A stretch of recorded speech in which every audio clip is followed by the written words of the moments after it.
Donc le projet s'appelle La Fabrique à chansons. C'est un projet national, donc qui comprend 100 classes choisies dans toute la France et donc 100 artistes, auteurs, compositeurs qui interviennent dans ces classes. Notre groupe est né en Syrie, à Damas, en 2000 et maintenant nous sommes basés à Marseille depuis 2004 déjà. Nous faisons de la musique pour enfants, mais aussi pour adultes. Nous avons fait des contes musicaux, une adaptation de Hansel et Gretel. Nous avons fait récemment un conte musical qui s'appelle Les Contes de Malmousque. On mène des ateliers, enfin surtout Vincent, depuis très longtemps dans des écoles. On y va. Alors le projet est un partenariat entre les ministères de l'Éducation nationale, de la culture et la SACEM. Et en tant que professeur des écoles, j'ai donc proposé ma classe en candidatant, en faisant jouer le fait que je suis aussi musicienne de formation. Et donc ce projet m'intéressait d'autant plus. J'ai toujours eu à cœur de faire entrer le domaine artistique dans l'éducation. En tant que membre de la SACEM, on a eu vent de ce projet et l'idée c'était de mettre en commun des enseignants et des auteurs-compositeurs. Donc il y avait la volonté de participer à cet atelier. On savait que ça allait être avec une classe de CM2, que l'objectif était de créer une seule chanson. C'est national et on fabrique la chanson. C'est énorme parce qu'il y a beaucoup de classes qui n'ont pas eu l'occasion et on préfère profiter de ça parce que c'est un très beau travail. On se dit qu'on a de la chance de le faire. A-E-I, A-E-I, A-E-I, bravo. A-E-I, A-E-I, A-E-I-O-U.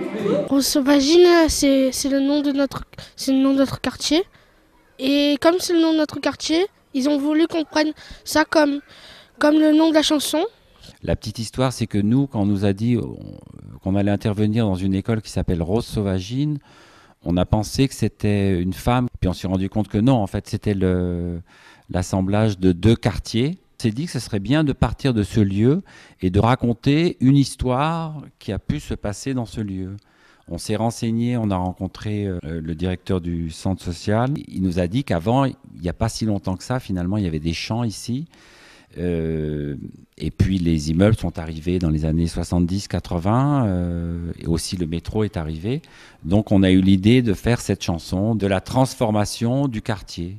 Les élèves sont allés à la rencontre des gens du quartier qui avaient l'histoire du quartier à raconter. À partir de ça, à partir du réel, on essaie d'imaginer une vie qui aurait pu être celle de quelqu'un du quartier. Donc on était d'accord pour faire cette chanson autour de ce personnage imaginé qui est Rose Sauvagine. C'est son ciel qui se voile.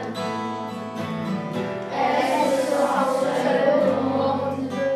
Les artistes sont aussi très engagés auprès de cette école et donc on s'appelle très souvent, on se voit aussi pour des réunions en dehors. Enfin voilà, tout ne se passe pas dans la classe avec les élèves. Le travail ne serait pas possible sans le travail de l'institutrice en dehors de nos interventions. On est parti d'une jeune fille pour en faire une petite fille. Elle rêvait d'amour, elle rêve d'amitié aujourd'hui. Enfin bon, on essaie de le faire évoluer et en cherchant ce qui parle le plus aux élèves, ce qui leur paraît le plus proche de ce qu'ils ont envie de dire. Enfin, où en suis-je ?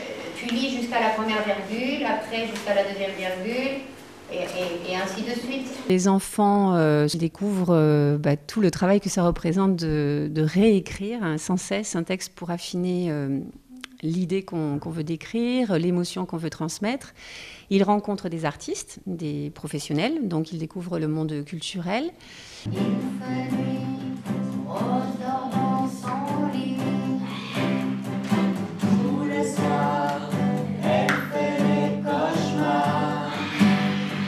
Ils ont même trouvé une partie de la mélodie de la musique et je pensais que c'était pas évident pour eux d'inventer une musique et ils l'ont fait en fait. Il y a une partie de la mélodie, c'est eux qui l'ont trouvée et après nous on a un petit peu aménagé.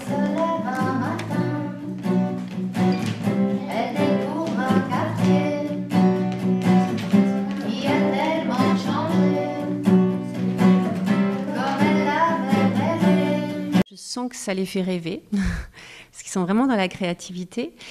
Et il y a un objectif qui les motive beaucoup. Il y a aussi le fait qu'ils vont concourir au niveau national. Ils sont très fiers. Oui, bien sûr, dans l'école, ils commencent à le faire savoir, même si pour l'instant, on n'a pas encore beaucoup communiqué auprès des autres classes. Mais oui, pour leur dernière année d'école élémentaire, je pense que ça sera un beau souvenir. Que des chants. Oh, c'est pas très marrant. On essaie ça? C'est une fille, d'accord? Alors on y va.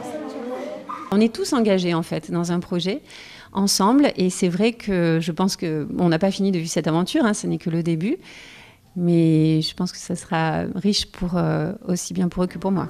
Le soir, c'est le petit soir. Les fleurs n'aiment pas le noir. Alors on va envoyer à la SACEM un enregistrement de notre chanson et ça sera un jury de professionnels qui vont débattre et juger et voter et choisir donc une dizaine de chansons qui seront ensuite proposées sur nos chaînes de radio. Où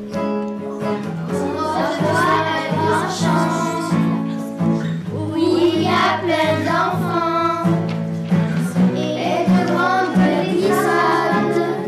Qui me tient à cœur dans ce projet, je parlais d'ancrage de l'école dans le quartier, c'est justement le partenariat avec le centre social qui a pu se faire, le centre social Lagarde, qui est tout près de l'école.